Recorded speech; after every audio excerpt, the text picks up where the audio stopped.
why workplace wellness is important, why we're talking about it, because it seems to be a word that kind of people throw around, but actually what is it and why are we concerned about it? Yeah, well, I think it used to be that having a good job was enough, and now it's more than that.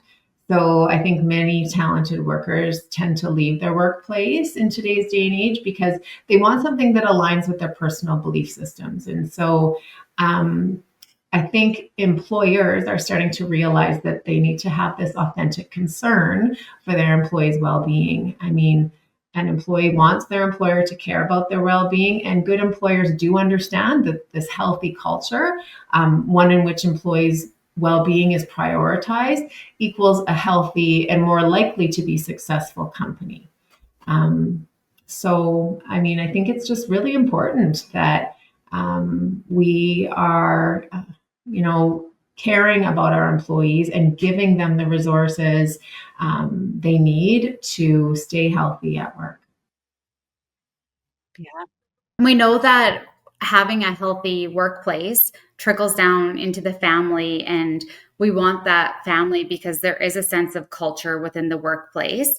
And then also for the employers, to have a long-term employee is so important to be, like Erica said, employees aren't afraid to necessarily leave an unhealthy workplace.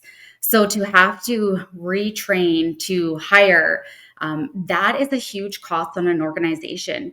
So to ensure your employees are happy, not only is it a moral obligation, but for an organization, that's a huge just cost right there. So you're coming at it in two different ways. Yeah. I think you both bring up very good points. So we know, okay, so that's the importance of it then, but we also know that the reality is that a lot of people are experiencing some form of burnout or stress in the workplace, or it's showing up in different ways.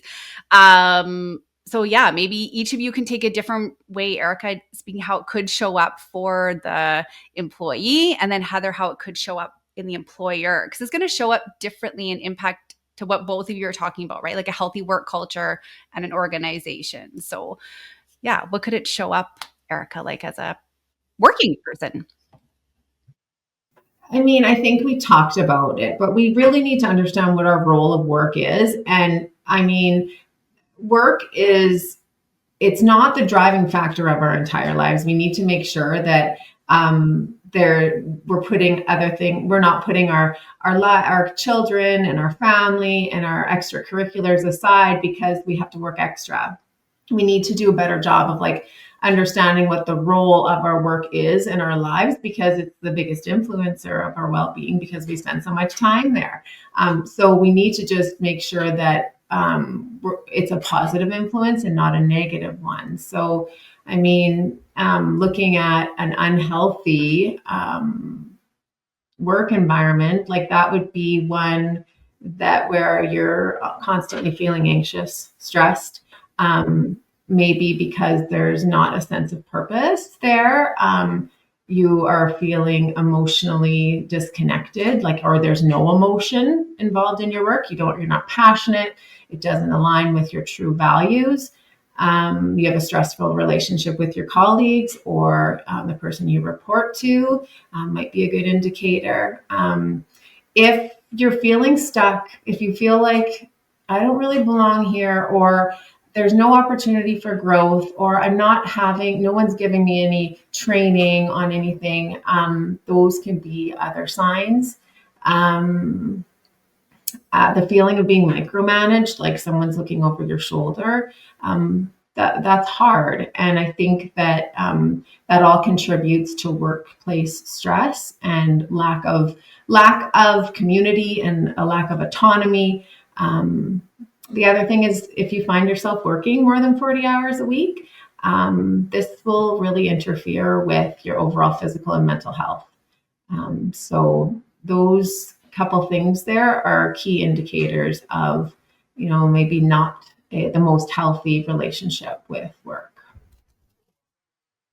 I think those are great, Erica. And actually, if you And even to take that further, right? If some of these things then start to show up in our non-work life, right? If there's anxious or stressed, it starts to pull from that balance, and kind of leach into those other areas. So I think you touched on some really good ones.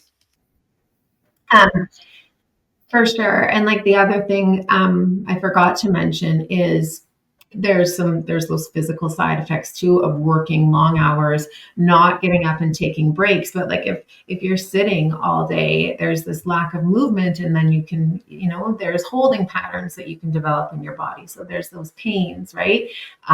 Also, being spending too much time at work, not taking that time for self-care. We spend less time in nature. We're always rushing in general and missing out on being present, right? And so, and we can talk about this a little bit later, but we think that we're good at multitasking.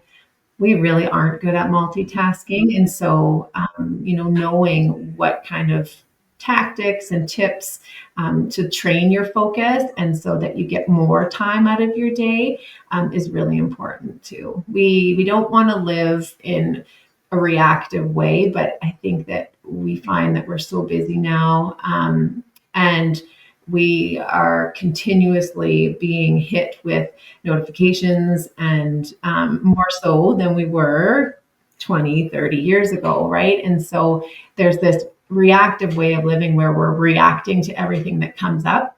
So, which, you have this fight or flight reaction happening in your body all the time. So, yeah, we're busy, and we tend to forget about the life stuff that is probably more important.